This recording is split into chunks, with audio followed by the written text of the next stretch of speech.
انسان کے اوپر دو فرض ہے۔ اللہ پاک فرماتا ہے یا ایھا الذین آمنوا قوا انفسکم واہلیکم نارا، اے ایمان والو اپنے آپ کو اور اپنے گھر والوں کو جہنم کی آگ سے بچاؤ۔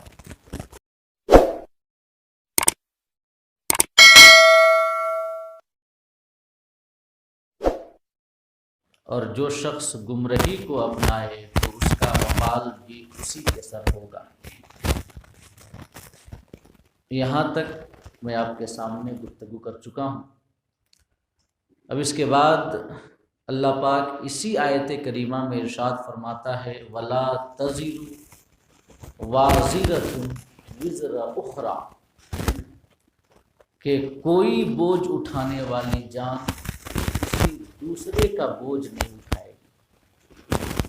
اور اس کے بعد اللہ فرماتا ہے وَمَا كُنَّا مُعَذِّبِينَ حَتَّىٰ نَبْعَثَ رَسُولًا، کہ ہم اس وقت تک عذاب نہیں دیتے جب تک کہ ہم کوئی رسول نہ بھیجیں۔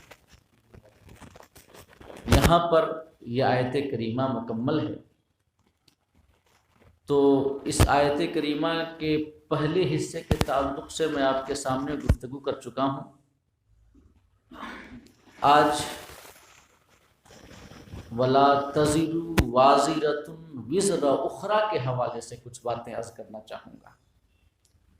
اللہ پاک فرماتا ہے وَلَا تَزِرُ وَازِرَةٌ وِزْرَ أُخْرَىٰ، یعنی کوئی بوجھ اٹھانے والی جان کسی دوسرے کا بوجھ نہیں اٹھائے گی۔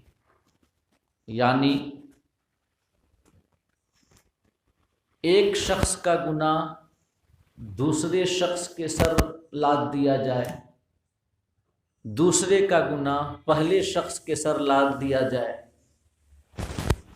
یا ایک شخص کے گناہوں کا حساب کسی دوسرے شخص سے لیا جائے، یا دوسرے شخص کے گناہوں کا حساب پہلے سے لیا جائے، ایسا نہیں ہوگا، بلکہ ہر شخص کو اپنے اعمال کا حساب دینا ہے، ہر شخص کو اپنے گناہوں کا بوجھ خود اٹھانا ہے۔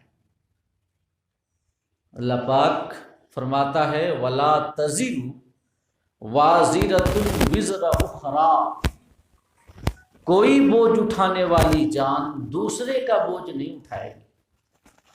اس کے شان نزول کے حوالے سے، یعنی جو اس کا پس منظر اور بیک گراؤنڈ ہے، وہ یہ ہے کہ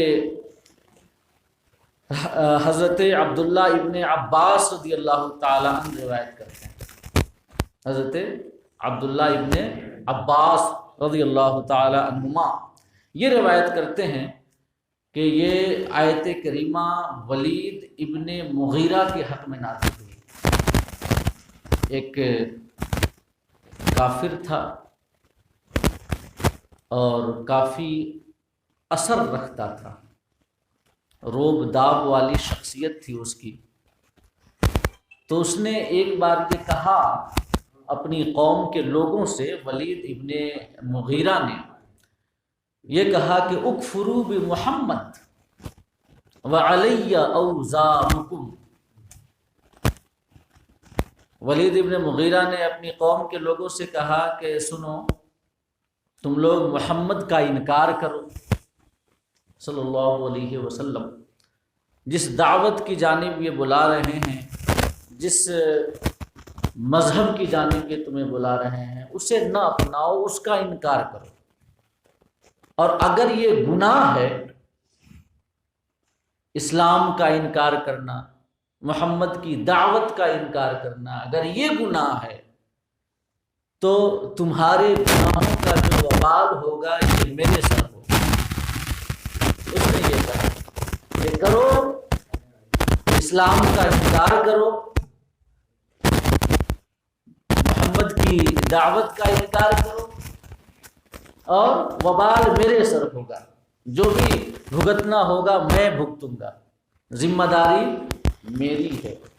جب ولید ابن مغیرہ نے اپنی قوم کے لوگوں سے یہ کہا تو اللہ پاک نے یہ آیت کریمہ اتاری کہ وَلَا تَزِرُ وَازِرَةٌ وِزْرَ أُخْرَىٰ، یعنی اللہ پاک نے کفار کو تنبیہ کرتے ہوئے فرمایا کہ اگر تم ولید ابن مغیرہ کے کہنے کی وجہ سے ہمارے رسول کا انکار کر دو گے، اسلام کا انکار کر دو گے، ہمارے رسول کی دعوت کا رد کر دو گے، تو ایسا نہیں ہوگا کہ تمہارے گناہوں کا وبال ولید کے سر ہوگا، ایسا نہیں ہوگا کہ حساب اس سے لیا جائے گا تمہارے کفر کا اور تمہارے شرک کا، کیونکہ وَلَا تَزِرُ وَازِرَةٌ وِزْرَ أُخْرَىٰ، کوئی بوجھ اٹھانے والی جان کسی دوسرے کا بوجھ نہیں اٹھائے گی، سب سے اس کے اپنے عمل کے بارے میں اللہ پاک حساب لے گا۔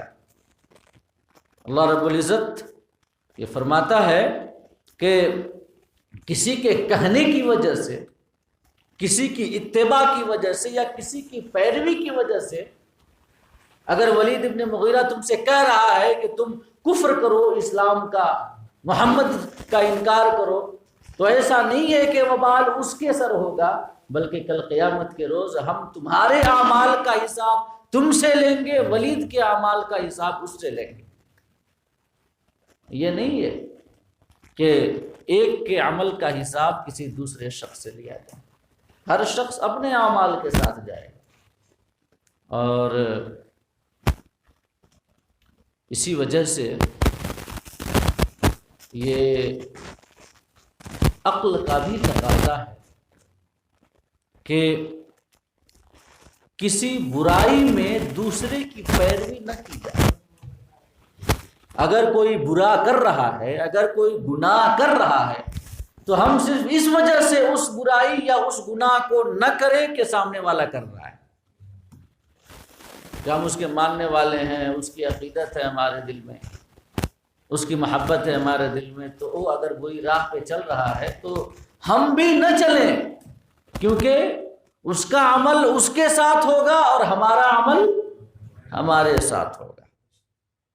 اس کے گناہ کے بارے میں اس سے پوچھا جائے گا، ہمارے گناہ کے بارے میں ہم سے پوچھا جائے گا۔ کہ جیسے کفار کہتے تھے، اللہ پاک سورہ زخرف میں یہ ارشاد فرماتا ہے، آیت نمبر 22 ہے، کہ کفار لوگ یہ کہتے تھے کہ بل قالوا انا وجدنا آباءنا علی امہ وانا علی آثارہم مہتدون، کہ کفار یہ کہتے تھے ہمارے نبی کی دعوت کے جواب میں، اسلام کو رد کرنے کے جواب میں وہ یہ کہتے تھے، وہ رد کرتے تھے اور جواب یہ کہتے تھے کہ ہم نے اپنے باپ دادا کو ایک دین پر پایا ہے، ہم نے پایا ہے کہ ہمارے خاندان والے، ہمارے بڑے ایک دین کو فالو کر رہے تھے، وَإِنَّا عَلَىٰ آثَارِهِم مُهْتَدُونَ، اور ہم تو انہی کی لکیر پہ چل رہے ہیں، وہ جو کر رہے تھے ہم وہی کر رہے ہیں، ہم ان کے نشان قدم کو اپنائے ہوئے ہیں۔ یہ کفار کا جواب تھا۔ تو اللہ پاک نے فرمایا نہیں، ایسا نہیں ہے، اگر تمہارے باپ دادا نے غلط کیا ہے تو وہ حساب دیں گے، ان کی پیروی میں تم کیوں غلط کرو گے؟ اور یہیں سے یہ بھی سمجھ میں آتا ہے کہ رسم و رواج کی پابندی ہم اسی حد تک کریں جس حد تک وہ رسم اور وہ رواج ہماری شریعت سے نہ ٹکرائے، اسلام سے نہ ٹکرائے۔ اگر کوئی معاشرے میں، سماج میں ایسا رسم، کوئی ایسی رواج رائج ہو چکی ہو اور سب لوگ اسے کر رہے ہو جو ہمارے اسلام کے خلاف ہو، شریعت کے خلاف ہو، تو ہمارا دینی، ملی اور ایمانی تقاضا ہے کہ ہم اسے چھوڑ دیں۔ مذہب اسلام رسم و رواج کی پابندی سے انکار نہیں کرتا، لیکن ساتھ میں یہ شرط لگاتا ہے کہ ہم دیکھ لیں کہ کہیں وہ رسم و رواج اسلام سے ٹکرا تو نہیں رہے، اسلامی شریعت کے خلاف تو نہیں ہے۔ اگر وہ اسلامی شریعت کے خلاف ہے تو ہمارا ایمانی تقاضا ہے کہ ہم انہیں چھوڑ دیں، اور انہیں چھوڑ کر کے اور پھر ہم جو ہمارا اسلام کہتا ہے اسے فالو کریں۔ صرف اس وجہ سے کسی بات پہ اڑے رہنا اور کسی بات کو پکڑے رہنا کہ وہ رسم بن گئی ہے، عقل مندی نہیں ہے، اور ہمارا اسلام بھی اس بات کی تائید نہیں کرتا۔ آج ہمارے معاشرے میں کئی ایسی برائیاں ہیں جو کہ رسم و رواج کی وجہ سے چلی آ رہی ہیں اور ہم دھڑلے سے کر رہے ہیں. خاص طور سے شادی کے موقع سے کئی ایسے رسم و رواج ہیں جو کہ ہم ان کو فالو کر رہے ہیں بنا یہ سوچے سمجھے کہ اسلام ان رسومات اور ان رواجوں کی تائید کرتا ہے یا ان سے انکار کرتا ہے. یہ سوچے بنا سمجھے بنا ہم فالو کیے جا رہے ہیں. تو اسلام ہمیں یہ حکم دیتا ہے کہ ہم ہر رسم و رواج کو شریعت کی کسوٹی اور شریعت کے معیار پہ جانچیں. ذرا غور تو کریں. آقا کریم صلی اللہ علیہ وسلم کی ایک حدیث پاک ہے کہ برکت میں سب سے بڑھ کر وہ نکاح ہے جو خرچ کے اعتبار سے کم ہو. آقا کریم صلی اللہ علیہ وسلم، یہ شادیوں کا موسم ہے تو میں عرض کرنا چاہوں گا کہ رسم و رواج کی اگر بات آ گئی ہے تو ذرا غور کریں کہ آقا کریم کا فرمان ہے کہ یہ برکت میں سب سے بڑھ کر وہ نکاح ہے جو خرچ کے اعتبار سے کم ہے. اور آج ہم بے دریغ روپیہ خرچ کرتے ہیں اپنے گھروں کی شادیوں میں. چاہے بیٹی کی شادی کریں چاہے بیٹا کی شادی کریں، بے دریغ اور فضول خرچیاں کرتے ہیں. اور ہم آقا کی حدیث اور آقا کے فرمان کو بھلا بیٹھے ہیں کہ نکاح کی برکت اگر ہمیں چاہیے تو ہمیں اس قانون کو اپنانا ہوگا جو ہمارے آقا نے دیا کہ جو نکاح سب سے کم خرچ والا ہو اس میں برکت سب سے زیادہ ہے.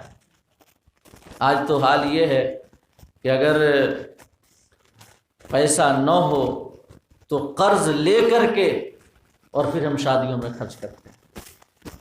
قرض ہو جائے لیکن شادی میں کوئی کمی نہ ہو. اگرچہ ہم شادی کے بعد 4-5 سالوں تک انتہائی مشکل کی زندگی گزاریں اور سخت محنت کرنے کے باوجود قرض کو ادا نہ کر سکیں، وہ ایک الگ مسئلہ ہے، لیکن شادی میں کوئی کمی نہیں ہونی چاہیے. آخر آج نکاح کی برکت حاصل ہو کیوں نہیں رہی ہے ہمیں؟ کبھی ہم نے غور کیا کیا ہے نکاح کی برکت؟ نکاح کی برکت یہ ہے کہ سب سے پہلی برکت تو یہ ہے کہ جو شادی کر رہا ہے وہ دین پر کاربند ہو جائے اور جو گناہ ہیں ان گناہوں سے باز آ جائے. لیکن یہ نکاح کی سب سے بڑی برکت ہے. آقا کریم صلی اللہ علیہ وسلم نے ارشاد فرمایا کہ اذا تزوج العبد فقد استکمل نصف الدین، جب کوئی بندہ نکاح کر لیتا ہے تو آدھا دین مکمل کر لیتا ہے. آقا نے فرمایا آدھا دین مکمل کر لیتا ہے اور اسے چاہیے کہ باقی کے آدھا دین میں وہ اللہ سے ڈرے. آقا کریم صلی اللہ علیہ وسلم نے ارشاد فرمایا. تو یہ نکاح کی سب سے پہلی برکت ہے کہ انسان کے قدم گناہوں سے رک جائیں، انسان برائیوں کی جانب مائل نہ ہو، بدکاریوں کی جانب مائل نہ ہو، بے حیائی کی جانب مائل نہ ہو. لیکن آج اگر ہم دیکھیں تو نکاح کے بعد یہ برکت بھی جتنی ملنی چاہیے نہیں مل رہی. اور نکاح کی ایک اور برکت ہے عاقدین یعنی دولہا دلہن کی محبت. دولہا دلہن کی محبت. آقا کریم نے فرمایا نا، اللہ پاک ارشاد فرماتا ہے وَمِنْ آيَاتِهِ أَنْ خَلَقَ لَكُم مِّنْ أَنفُسِكُمْ أَزْوَاجًا لِتَسْكُنُوا إِلَيْهَا وَجَعَلَ بَيْنَكُم مَّوَدَّةً وَرَحْمَةً. کہ اللہ کی نشانیوں میں سے یہ ہے کہ اللہ نے تمہارے لیے جوڑے پیدا کیے تمہیں میں سے، اور پھر ان جوڑوں کے درمیان محبت رکھی اور رحمت کے جذبات رکھے. تو عاقدین کے درمیان محبت ہو. اور یہ دوسری برکت ہے نکاح کی. نکاح کی تیسری برکت ہے کہ دو خاندان والے، کہ جو دولہا کے خاندان والے، دلہن کے خاندان والے، شوہر اور بیوی کے دونوں خاندان والے باہم مل جائیں، شیر و شکر ہو جائے، محبت بڑھ جائے. اور آج تو یہ کہہ کر کے اپنوں کی شادی کو ان کا انکار کر دیا جاتا ہے کہ کہیں کی جو رشتہ ہے پہلے سے وہ کھٹاس میں نہ پڑ جائے. دو بھائی ہیں، ایک بھائی کا لڑکا ہے دوسرے بھائی کی لڑکی ہے. اگر رشتے کی بات چلے دونوں بھائی اگر اپنی اولاد کی شادی کرنا چاہیں تو پھر بعد میں اس قسم کی باتیں آتی ہیں کہ ارے بھائی ہیں، شادی ہوگی، یہ پھر کہیں لڑائی جھگڑا نہ ہو اور یہ بھائی کی جو محبت ہے وہ محبت نہ ختم ہو جائے۔ اگر کہیں رشتہ داری ہے، رشتہ داری میں نکاح کرنے سے ہم گھبراتے ہیں یہ سوچ کر کے کہ کہیں کچھ اونچ نیچے نہ ہو جائے اور جو رشتہ ہے پہلے سے محبت بنی آ رہی ہے وہ بھی ختم نہ ہو جائے۔ یعنی کہ وہ نکاح جس کی برکت یہ تھی کہ دو خاندان والے آپس میں باہم شیر و شکر ہو جائے اور ایک دوسرے کی محبت اور بڑھ جائے، آج حال یہ ہے کہ دو رشتہ دار، دو بھائی اپنی اولادوں کی شادی اس وجہ سے نہیں کرتے کہ کہیں شادی کے بعد کوئی جھگڑا نہ ہو، لڑائی نہ ہو، اور جو پہلے سے محبت ہے وہ محبت نہ ختم ہو جائے۔ اور نکاح کی ایک اور برکت ہے صالح اولاد کا حصول۔ اور آج معاشرے کے حالات کیسے ہیں اور ہماری نسل نو کس بگاڑ کا شکار ہو رہی ہے، اور اخلاقی اعتبار سے، دینی اعتبار سے، کردار کے اعتبار سے ہماری نسل نو کتنی گرتی جا رہی ہے، یہ جگ ظاہر ہے، اس میں کسی قسم کے بیان کی حاجت نہیں۔ تو اولاد صالح، نیک لڑکے، نیک اولاد کا حصول، وہ برکت ایک نکاح کی ہے۔ تو ہم دیکھیں اگر نکاح کی ان تمام برکتوں کو اور پھر اس کے بعد غور کریں کہ کیا یہ تمام برکتیں ہمیں نکاح سے حاصل ہو رہی ہیں، جو نکاح کی برکتیں ہیں کہ دیندار بن جانا، پرہیزگار بن جانا، دولہا دلہن کے درمیان، شوہر بیوی کے درمیان محبت ہو جانا، شوہر اور بیوی کے خاندان والوں کے درمیان محبت ہو جانا، اولاد صالح کا حصول، اور اس کے علاوہ ایک اور برکت ہے رزق میں برکت ہے کہ نہیں؟ یہ بھی ایک نکاح کی برکت ہے کہ رزق میں اللہ پاک وسعت عطا فرماتا ہے، فراوانی عطا فرماتا ہے، کشادگی عطا فرماتا ہے نکاح کی وجہ سے۔ ایک صحابی رسول آقا کریم صلی اللہ علیہ وسلم کی بارگاہ میں حاضر ہوئے، عرض کہ یا رسول اللہ بڑی تنگی ہے، بڑی مشکل میں جو حالات ہیں بڑی مشکل ہے، دن رات بڑی پریشانی سے گزر رہے ہیں، معاشی اعتبار سے میں کافی پریشان ہوں، کیا کروں؟ آقا کریم صلی اللہ علیہ وسلم نے فرمایا نکاح کر لو، نکاح کر لو۔ تو وہ صحابی عرض کرتے ہیں یا رسول اللہ معاشی حالت اتنی خستہ ہے کہ خود اپنا خرچہ نہیں اٹھایا جا رہا ہے، اور آپ کہہ رہے ہیں کہ نکاح کر لو میں ایک اور لے آؤں؟ ابھی اپنا خرچہ نہیں اٹھ رہا ہے، پھر اس کا خرچہ کہاں سے اٹھاؤں گا؟ آقا کریم صلی اللہ علیہ وسلم نے دوسری بار فرمایا نکاح کر لو، اور انہوں نے پھر عرض کیا یا رسول اللہ حالات انتہائی خستہ ہیں، کہیں سے آمدنی نہیں ہے، رزق کی وسعت نہیں ہے، فراوانی نہیں ہے، میں اکیلا ہوں، تنے تنہا ہوں، کسی طرح گزر بسر کر رہا ہوں، ایک اور ذمہ داری آ جائے گی تو ان کا خرچ میں کہاں سے چلاؤں گا؟ آقا کریم نے تیسری بار بھی فرمایا نکاح کر، نکاح کر لو۔ آقا نے فرمایا، اب نبی کا حکم تھا اور صحابہ نبی کے ہر حکم پر آنکھیں بند کر کے بغیر قیل و قال کے عمل کیا کرتے، تو گئے اور جا کے انہوں نے نکاح کر لیا۔ اور پھر کچھ دنوں کے بعد آقا کریم صلی اللہ علیہ وسلم کی خدمت میں حاضر ہوئے، انتہائی حشاش بشاش تھے، چہرے سے خوشی کے آثار ظاہر تھے۔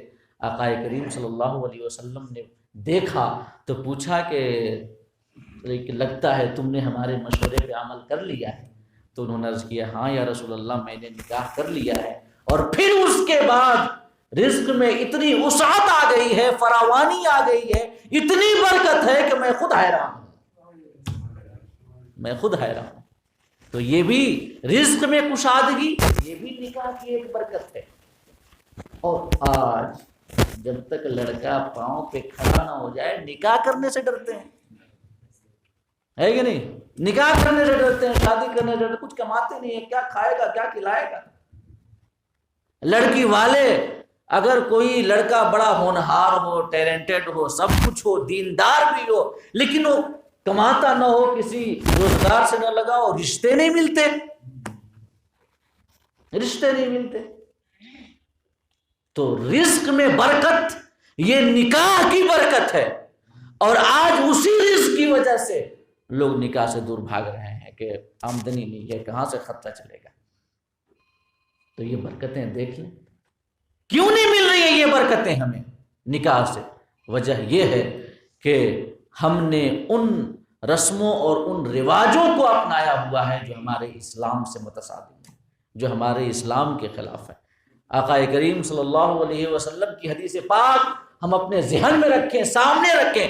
آقا نے فرمایا کہ برکت کے اعتبار سے سب سے بڑھ کر وہ نکاح ہے جو خرچ کے اعتبار سے کم تر ہو، جس میں کم سے کم خرچ ہو، وہ نکاح سب سے بڑھ کر برکت لاتا ہے۔ اور آج ہم اسی میں بالکل زیرو ہیں، اسی پر عمل پیرا نہیں ہے۔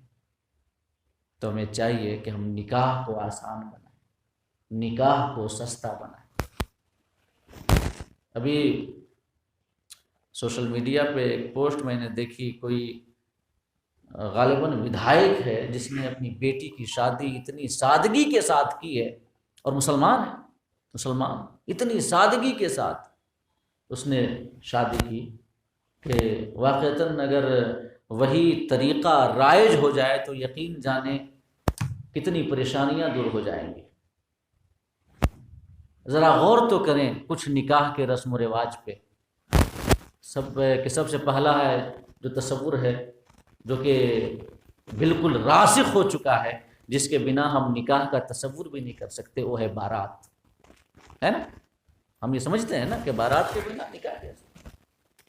ہمارا حال تو یہ ہے کہ زیادہ سے زیادہ، یہ جتنے زیادہ باراتی ہوں گے اتنی ہماری عزت بڑھے گی معاشرے میں اور سماج میں، کہ ہاں اس کے ملنے جلنے والے بہت زیادہ ہیں، کیا کافی عزت ہے تبھی تو اتنے لوگ آئے ہیں۔ تو آج ہمارا حال یہ ہے کہ 100-150 کی باراتی لے کر کے اور لڑکی والوں پہ چڑھائی کر دیتے ہیں، اور جا کے حملہ آور ہو جاتے ہیں، اور پہلے ہی سے لسٹ بھیج دی جاتی ہے کہ یہ کھانے کا انتظام ہو، کسی قسم کی کمی نہ ہو، عزت میں، تعظیم میں، کھانے میں کوئی کمی نہ ہو، پہلے ہی سے۔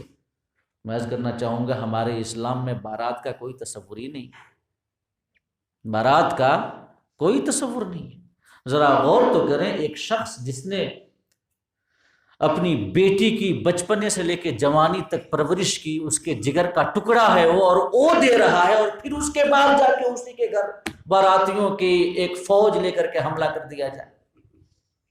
اسلام میں اس کا کوئی تصور نہیں ہے باراتی کا، کہ بارات جائے 100-150-200 کی تعداد میں لوگ جائیں، نہیں،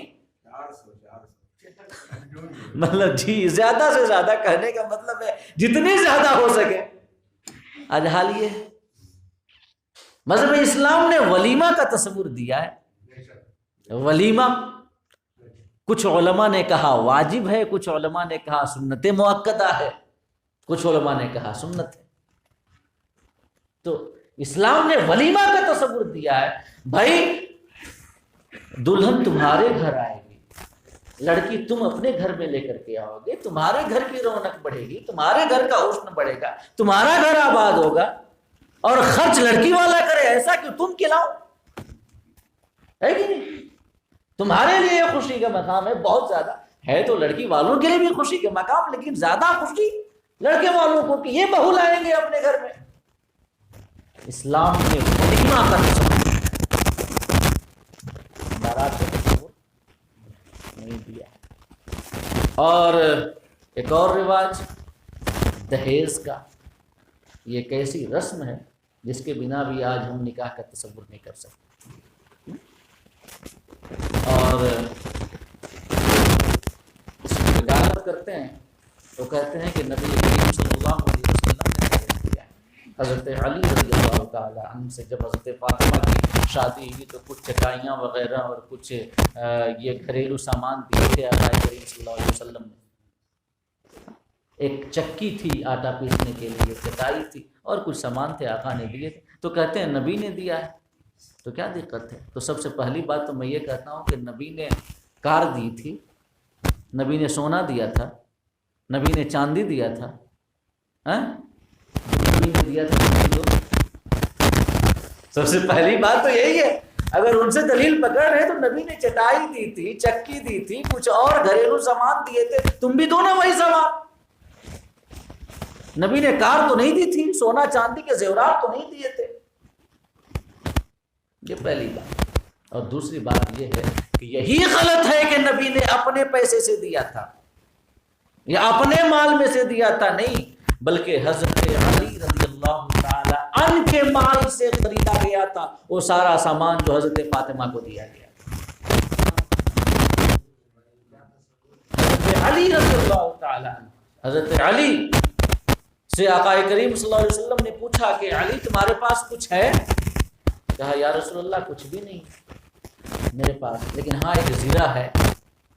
آقا کریم صلی اللہ علیہ وسلم نے فرمایا کہ جاؤ اسے بیچ دو، اور پھر اس سے جو پیسہ ملا نا، آقا کریم صلی اللہ علیہ وسلم نے وہ تمام سامان خریدوائے، زیرہ جو کہ یہ چٹائی چکی اور جو کچھ سامان تھے سب آقا نے خریدوائے اور حضرت علی کو دیا. تو وہ سامان جو حضرت فاطمہ کو آقا نے دیے تھے وہ سامان آقا کے پیسے کا نہیں تھا بلکہ حضرت علی کے پیسے کا تھا. تو یہ دہیج ذرا سوچے تو صحیح کہ وہ لوگ جن کے پاس وسعت نہیں ہے، جن کے پاس مال نہیں ہے، ان کے گھر میں بیٹیاں بن بیاہی گھر میں کنواری بیٹھی ہوئی ہیں، اور جو عمرہ حضرات ہیں لاکھوں 10 لاکھ 20 لاکھ خرچ کر رہے ہیں شادیوں پہ، یہ ہمارے معاشرے کے لیے معذور نہیں تو اور کیا ہے. تو دہیج کا بھی کوئی اسلامی تصور نہیں ہے. ٹھیک. اور ایک اور چیز جو کہ دہیج ہو گئی، پھر بارات، اور اس کے علاوہ یہ فالتو کے جو رسم و رواج ہیں جو شادیوں میں کیے جاتے ہیں، یہ تمام رسم و رواج جو عام طور سے ہمیں چاہیے کہ ہر رسم و رواج کو ہم اسلام کے ترازو پہ تولیں. کسی بھی رسم و رواج کو صرف اس وجہ سے فالو نہ کریں کہ بس وہ ہمارے باپ دادا کر رہے تھے اور وہ چلا آ رہا ہے تو ہم بھی کریں گے، یہ سوچے بنا کہ وہ صحیح ہے یا غلط. اللہ پاک فرماتا ہے لا تزر وازرۃ وزر اخری، کوئی یہ بوجھ اٹھانے والی جان کسی دوسرے کا بوجھ نہیں اٹھائے گی. سب سے اس کے اپنے اعمال کے بارے میں سوال کیا جائے، اپنے گناہوں کے بارے میں سوال کیا جائے. تو یہ تو پہلی توضیح ہے. اور دوسری توضیح یہ ہے کہ اللہ پاک نے یہ فرما کر کہ ولا تزر وازرۃ وزر اخری، کوئی بوجھ اٹھانے والی جان دوسرے کا بوجھ نہیں اٹھائے گی، کل قیامت کے روز کی شدت اور ہولناکی کو بیان کیا کہ وہ اپنے جن سے ہم محبت کرتے ہیں، جن کے لیے ہم دن رات تک وہ دعا میں کرتے ہیں، جن کے لیے جائز و ناجائز ہر طریقہ اختیار کرتے ہیں رزق حاصل کرنے کے لیے، جن کی خواہشات کی تکمیل کے لیے ہم دن کا چین رات کی نیند قربان کر دیتے ہیں. ہماری اولاد، ہمارے چھوٹے بھائی، ہمارے گھر والے، جن کے لیے ہم یہ نہیں دیکھتے کہ کہاں سے آ رہا ہے، بس آئے تاکہ گھر والوں کی خواہشات پوری ہوں. اگر کل قیامت کے روز ہم جا کے ان کے پاس یہ کہیں کہ ہمارے نامہ اعمال میں گناہوں کی تعداد کچھ زیادہ ہے، کچھ تم لے لو، کچھ تم لے لو، کچھ تم لے لو، ایسا ہرگز نہیں ہوگا. سب بھاگیں گے ایک دوسرے سے، کوئی کسی کا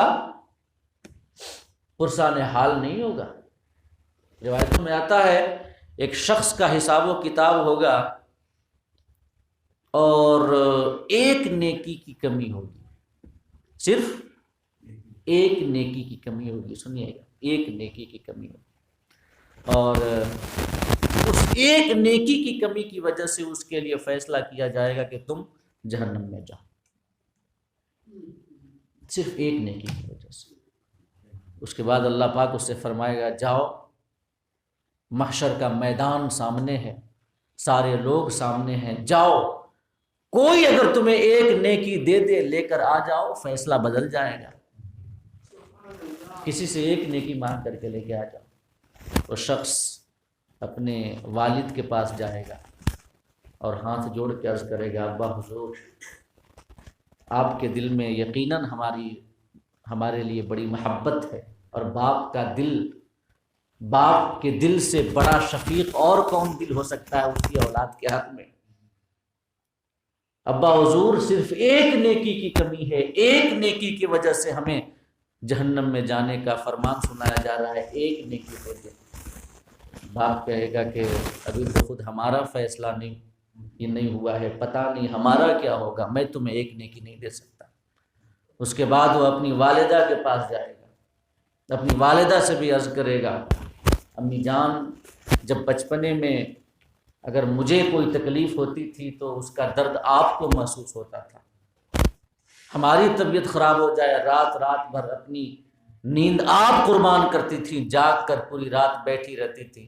آج آپ کے اسی لاڈلے کو ایک نیکی کی ضرورت ہے، ایک نیکی کی کمی کی وجہ سے جہنم کا حکم سنایا جا رہا ہے، ایک نیکی دے دیں۔ ماں بھی کہے گی بیٹے ابھی تو خود میرا حساب نہیں ہوا ہے، پتہ نہیں میرا کیا ہوگا، میں تمہیں کوئی نیکی نہیں دے سکتی۔ پھر اس کے بعد وہ اپنی اولاد کے پاس جائے گا، اپنے بھائی، اپنے دوست، رشتہ دار جو اس سے محبت کرنے والے ہوں گے اور یہ جس سے اس کا محبت کا تعلق ہوگا، سب کے پاس جائے گا، مگر سب اسے واپس کر دیں گے، کوئی اسے ایک نیکی دینے کے لیے تیار نہیں ہوگا، یہاں تک کہ ڈھونڈتے اور کھوجتے ہوئے وہ شخص کسی ایک ایسے شخص کے پاس پہنچے گا جس کے پاس صرف ایک نیکی ہوگی، صرف اس کے پاس ایک ہی نیکی ہوگی اور کوئی نیکی نہیں ہوگی۔ تو جب اس کے سامنے یہ اپنا دکھڑا سنائے گا کہ ایک نیکی کی کمی ہے، ایک نیکی کی کمی کی وجہ سے مجھے جہنم میں جانے کا فرمان سنایا جا رہا ہے، آپ ایک نیکی دیتے ہیں، بڑی مہربانی ہوگی آپ کی، تو بندہ سوچے گا کہ اس کے پاس بہت ساری نیکیاں ہیں، صرف ایک نیکی کم پڑ رہی ہے تو اس کو جہنم میں جانے کا فرمان سنایا جا رہا ہے، ہمارے پاس تو خالی ایک ہی نیکی ہے، باقی صرف گناہ ہی گناہ ہے، تو ہمارا تو جہنم میں جانا طے ہے۔ تو سوچے گا کہ کم سے کم کوئی میرا اسلامی بھائی تو ایک نیکی کی وجہ سے جنت میں چلا جائے، تو وہ شخص وہ ایک نیکی اسے دے دے گا کہ لیجئے ہمارے پاس ایک ہی نیکی ہے، ہمیں یقین ہے کہ ہمیں تو جہنم میں جانا ہی ہے، کم سے کم آپ چلے جائیں جنت میں، وہ اسے ایک نیکی دے دے گا۔ وہ بندہ خوشی خوشی خدا کی بارگاہ میں آئے گا، عرض کرے گا مولا ایک نیکی مل گئی۔ اللہ پاک اس سے پوچھے گا کس نے تمہیں ایک نیکی دے دی؟ حالانکہ وہ سب جانتا ہے، عالم الغیب والشہادہ ہے، وہ سب جانتا ہے، کس نے تمہیں ایک نیکی دے دی؟ بندہ عرض کرے گا مولا تھا ایک شخص جس کے پاس صرف ایک نیکی تھی۔ کہے گا جاؤ اسے لے کر کے آؤ، تو جائے گا، اسے لے کر خدا کی بارگاہ میں حاضر ہوگا، اللہ اس سے فرمائے گا کہ میرے بندے تمہارے پاس ایک ہی نیکی تھی، جو دولت تھی کل دولت لٹا دی، کیا تمہیں ڈر نہیں ہے جہنم کے عذاب کا؟ کیا تمہیں خوف نہیں ہے کہ تم جہنم میں جاؤ گے، جہنم کے عذاب میں مبتلا کیے جاؤ گے؟ وہ شخص عرض کرے گا مولا میں نے سوچا کہ جب اس کے پاس ایک نیکی ہے، ایک نیکی کی کمی ہے اس کے پاس، تو اس کو جہنم میں جانے کا حکم ہو رہا ہے، اور ہمارے پاس تو صرف ایک نیکی ہے، تو میرا تو طے ہے جہنم میں جانا۔ میں نے سوچا کہ میرا کوئی اسلامی بھائی میری وجہ سے، میری ایک نیکی کی وجہ سے جنت میں چلا جائے۔ اللہ پاک کو اس کی یہی ادا پسند آئے گی کہ اپنے اسلامی بھائی کے لیے سوچنا اور اس کی مدد کرنا۔ اللہ فرمائے گا اس شخص سے جاؤ اپنے بھائی کا ہاتھ پکڑ کر کے دونوں جنت میں چلے جاؤ، تو وہاں کوئی کسی کا پرسان حال نہ ہوگا، باپ، دادا، بیٹے، رشتہ دار، بھائی، بہن، ماں، سب بھاگیں گے۔ اللہ پاک نے فرمایا نا سورہ جو کہ عبس و تولا قرآن مجید کی ایک سورت ہے، تو اس کی آیت نمبر 34، 35، 36 اور 37 ہے۔ اللہ پاک فرماتا ہے یوم یفر المرء من اخیہ وامہ وابیہ وصاحبتہ وبنیہ لکل امرئ منہم یومئذ شأن یغنیہ۔ کل قیامت کے روز انسان اپنے بھائی سے بھاگے گا، اپنی ماں سے بھاگے گا، اپنے باپ سے بھاگے گا، اپنی بیوی سے بھاگے گا، اپنی اولاد سے بھاگے گا، کیونکہ ہر شخص کو اپنی فکر لگی ہوگی کہ پتہ نہیں میرا کیا ہوگا، سب ایک دوسرے سے بھاگیں گے۔ تو اللہ پاک نے وہی جو کل قیامت کے دن کی ہولناکی اور شدت ہے، اور کوئی کسی کا پرسان حال نہیں ہے جو ہوگا کل قیامت کے روز، کوئی کسی کی مدد کرنے والا نہیں ہوگا۔ اللہ پاک نے اسی کو بیان کیا وَلَا تَزِرُ وَازِرَةٌ وِزْرَ أُخْرَى، کوئی بوجھ اٹھانے والا ایسا نہیں ہوگا کہ دوسرے کا بوجھ اٹھا لے، دوسرے کے گناہ کو اپنے سر لے لے۔ کل قیامت کے دن کوئی ایسا نہیں ہوگا۔ اور جو تیسری بات اس آیت کریمہ کے حوالے سے میں آپ کے سامنے عرض کرنا چاہتا ہوں وہ یہ ہے کہ اسی کی جو یہ آیت کریمہ میں اللہ پاک نے فرمایا نا کہ وَلَا تَزِرُ وَازِرَةٌ وِزْرَ أُخْرَى، کوئی بوجھ اٹھانے والی جان دوسرے کا بوجھ نہیں اٹھائے گی، تو اسی آیت کریمہ کی وجہ سے حضرت عائشہ صدیقہ رضی اللہ تعالی عنہا نے حضرت عمر کی رائے سے اختلاف کیا تھا۔ حضرت عائشہ صدیقہ بہت بڑی فقیہہ، دین کی بہت بڑی عالمہ، آقا کریم صلی اللہ علیہ وسلم نے فرمایا خذوا نصف دینکم من هذه الحمیرہ، یعنی کہ تم اپنا آدھا دین اس حمیرہ سے سیکھو۔ اللہ کے رسول صلی اللہ علیہ وسلم حضرت عائشہ کو حمیرہ کہا کرتے تھے، یعنی حمیرہ کا معنی ہوتا ہے سرخ۔ حضرت عائشہ بڑی سرخ و سفید تھیں، اسی وجہ سے آقا کریم نے حمیرہ کہا کرتے تھے۔ تو آقا نے فرمایا کہ تم اپنا آدھا دین اس حمیرہ سے سیکھو۔ حضرت عائشہ صدیقہ رضی اللہ تعالی عنہا کی ایک رائے جو ہے حضرت عمر سے مختلف ہے، اور حضرت عائشہ نے اسی آیت کریمہ کی روشنی میں استدلال کیا تھا کہ حضرت عبداللہ ابن عباس رضی اللہ تعالیٰ عنہ روایت کرتے ہیں کہ حضرت عمر رضی اللہ تعالیٰ عنہ ہمیشہ ایک حدیث بیان کیا کرتے تھے کہ اگر گھر والے روئیں تو میت کو عذاب ہوتا ہے۔ آقا کی حدیث ہے، بخاری کی حدیث ہے، المیت یعذب ببکاء اہلہ، کہ اگر گھر والے روئیں، میت کے گھر والے، تو میت کو عذاب دیا جاتا ہے۔ تو حضرت عمر یہ کہا کرتے تھے کہ میت کو اس کے گھر والوں کے رونے کی وجہ سے عذاب دیا جاتا ہے۔ تو جب وہ زخمی ہوئے، حضرت عمر رضی اللہ تعالی عنہ جب زخمی ہوئے، ان پر حملہ کیا، تو حضرت صہیب رضی اللہ تعالیٰ عنہ ان کے پاس آئے روتے ہوئے اور یہ کہتے ہوئے ہائے میرے بھائی، ہائے میرے دوست، ہائے میرے صاحب کہتے ہوئے اور روتے ہوئے حضرت عمر کی بارگاہ میں حاضر ہوئے حضرت صہیب رضی اللہ تعالیٰ عنہ۔ تو حضرت عمر رضی اللہ تعالیٰ عنہ نے ارشاد فرمایا کہ صہیب تم رو رہے ہو، حالانکہ نبی کریم نے تو فرمایا ہے کہ گھر والوں کے رونے کی وجہ سے میت کو عذاب ہوتا ہے۔ یہ حضرت عمر کا فرمان تھا۔ تو جب حضرت عمر کا انتقال ہو گیا، ان کی شہادت ہو گئی، تو شہید ہونے کے بعد ان کے لڑکے صاحبزادے حضرت عبداللہ ابن عمر رضی اللہ تعالی عنہ یہ فرماتے ہیں کہ میں نے حضرت عائشہ رضی اللہ تعالی عنہا سے حضرت عمر کا وہ قول بیان کیا کہ وہ کہتے تھے کہ میت کو اس کے گھر والوں کے رونے کی وجہ سے عذاب دیا جاتا ہے، اور وہ حدیث بیان کرتے تھے کہ انہوں نے نبی کریم سے سنا۔ تو حضرت عائشہ صدیقہ رضی اللہ تعالی عنہا نے ارشاد فرمایا اللہ عمر پہ رحم فرمائے، نبی نے ایسا نہیں فرمایا تھا، نبی نے یہ نہیں فرمایا تھا کہ میت کو عذاب دیا جاتا ہے اس کے گھر والوں کے رونے کی وجہ سے، بلکہ نبی نے یہ فرمایا تھا کہ اگر گھر والے روئیں تو کافر کے عذاب میں اضافہ ہوتا ہے، کافر کے عذاب میں زیادتی ہوتی ہے۔ اس لیے حضرت عائشہ صدیقہ رضی اللہ تعالیٰ عنہ روایت کرتی ہیں، بخاری اور مسلم کی بھی حدیث ہے کہ آقا کریم ایک بار ایک یہودی کی قبر کے پاس سے گزرے، ایک یہودی کی قبر تھی، آقا گزرے تو اس کی قبر کے پاس اس کے گھر والے تھے جو رو رہے تھے۔ تو حضرت عائشہ فرماتی ہیں کہ آقا نے فرمایا کہ یہ گھر والے رو رہے ہیں اور ان کے رونے کی وجہ سے اس کو عذاب دیا جا رہا ہے یہودی کو قبر میں۔ تو یہ ایک حدیث ہے جو حضرت عائشہ صدیقہ رضی اللہ تعالی عنہا سے روایت ہے۔ تو انہوں نے فرمایا حضرت عبداللہ ابن عمر سے کہ اللہ عمر پہ رحم فرمائے، اللہ کے رسول نے ایسا نہیں فرمایا تھا کہ میت کے رونے سے گھر والوں کو عذاب ہوتا ہے، گھر والوں کے رونے کی وجہ سے میت کو عذاب ہوتا ہے، نہیں، بلکہ آقا نے یہ فرمایا تھا کہ گھر والوں کے رونے کی وجہ سے جو کافر میت ہو اس کے عذاب میں اضافہ ہوتا ہے اور زیادتی ہوتی ہے۔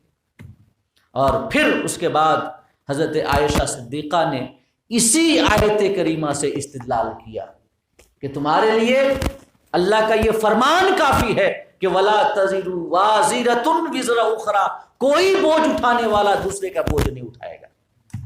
تو جب ایک شخص کے گناہوں کا بوجھ دوسروں کے سر پہ نہیں ڈالا جائے گا، اگر کوئی گناہ کرے تو اس کا بوجھ کسی اور شخص کے سر ڈال دیا جائے، ایسا نہیں ہوگا۔ قرآن میں جب اللہ نے فرما دیا تو لہٰذا اگر گھر والے روئیں تو میت کو عذاب کیسے ہو سکتا ہے؟ یہ حضرت عائشہ رضی اللہ تعالی عنہا کی رائے ہے۔ تو حضرت عائشہ نے حضرت عمر سے اختلاف کیا اس سلسلے میں، تو اس سے یہ ثابت ہوا کہ صحابہ کرام بھی آپس میں مختلف رائیں رکھتے تھے دینی مسائل کے حوالے سے اور اسلام کے قانون کے حوالے سے، جو کہ نبی کریم صلی اللہ علیہ وسلم اور قرآن ہی سے دلیل پکڑتے ہوئے صحابہ ایک دوسرے سے الگ رائے رکھتے تھے عزت و احترام کے ساتھ۔ صحابہ کے درمیان بھی اختلاف ہوتا تھا، لیکن اس کی وجہ سے کبھی ایسا نہیں ہوتا تھا کہ اگر مختلف رائے ہیں صحابہ کی تو ایک دوسرے سے دشمنی ہو جائے، ایک دوسرے سے دوستی ختم ہو جائے، محبت ختم ہو جائے، ساتھ اٹھنا بیٹھنا گوارا نہ کریں، ایک دوسرے کی شکل نہ دیکھنا گوارا کریں، ایسا نہیں ہوا، بلکہ عزت و احترام کے ساتھ صحابہ کی رائیں الگ الگ ہوتی تھیں۔ اور آقا کا فرمان بھی تو ہے کہ میری امت کے علماء جب آپس میں کسی مسئلے پر اختلاف کریں تو یہ ہماری امت کے لیے رحمت ہے۔ اختلاف علماء امتی رحمہ، میری امت کے علماء کا اختلاف ہماری امت کے لیے رحمت ہے۔ رحمت یہ ہے کہ مختلف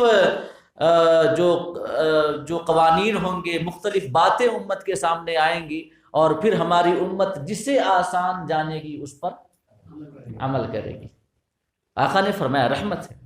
صحابہ کا بھی اختلاف ہوتا تھا، لیکن کبھی ان کی آپسی عزت، آپسی احترام، آپسی ادب اور آپسی محبت، آج بھی اختلاف ہوتا ہے کہ نہیں؟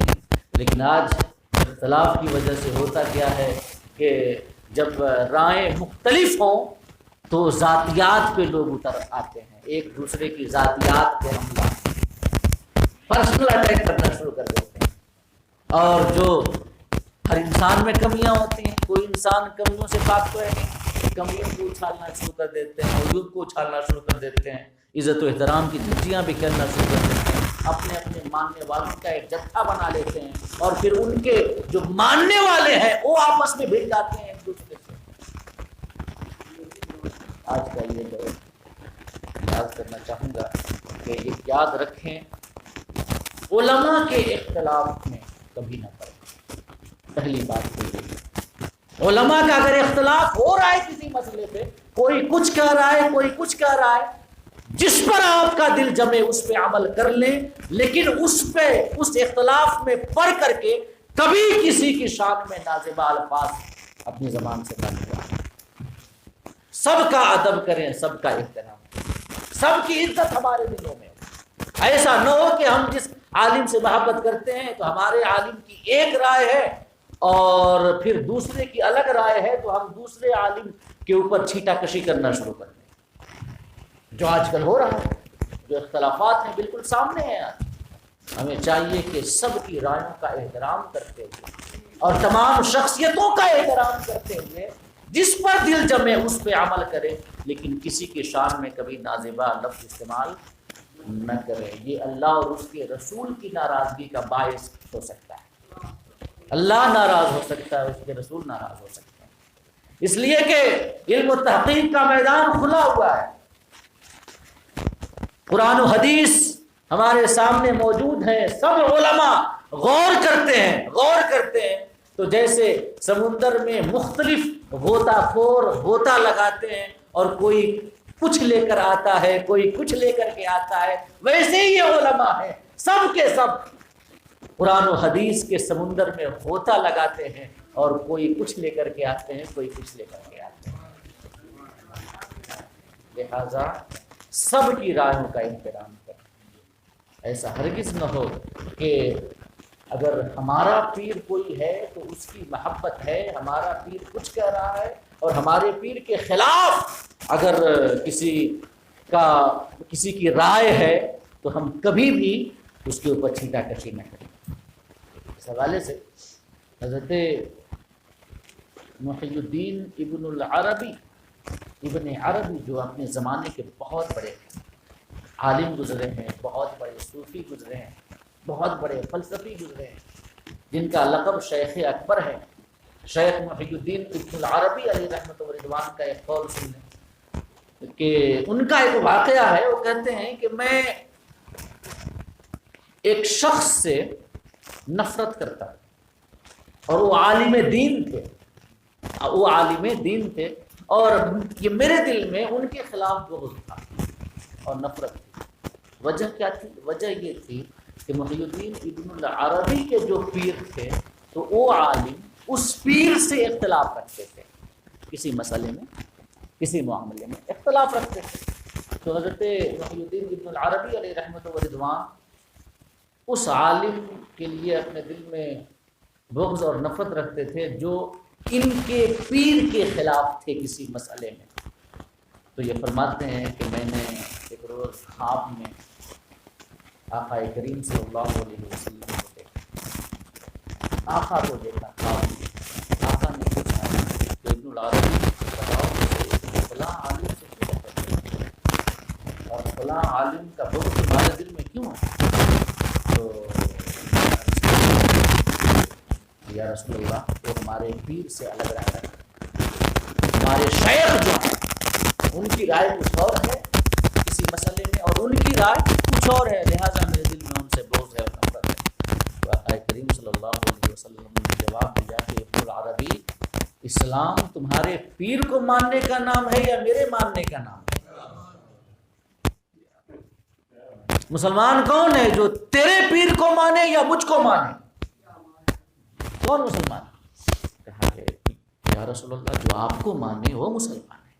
اسلام آپ کو ماننے کا نام ہے، آپ سے محبت کرنے کا نام ہے، آپ سے عقیدت کا نام ہے، آپ کے ہر حکم کے آگے بغیر چوں اور چرا کیے، بغیر سوچے سمجھے سر تسلیم خم کرنے کا نام ہے۔ یا رسول اللہ میرے پیر کی یہ کیا شان ہے؟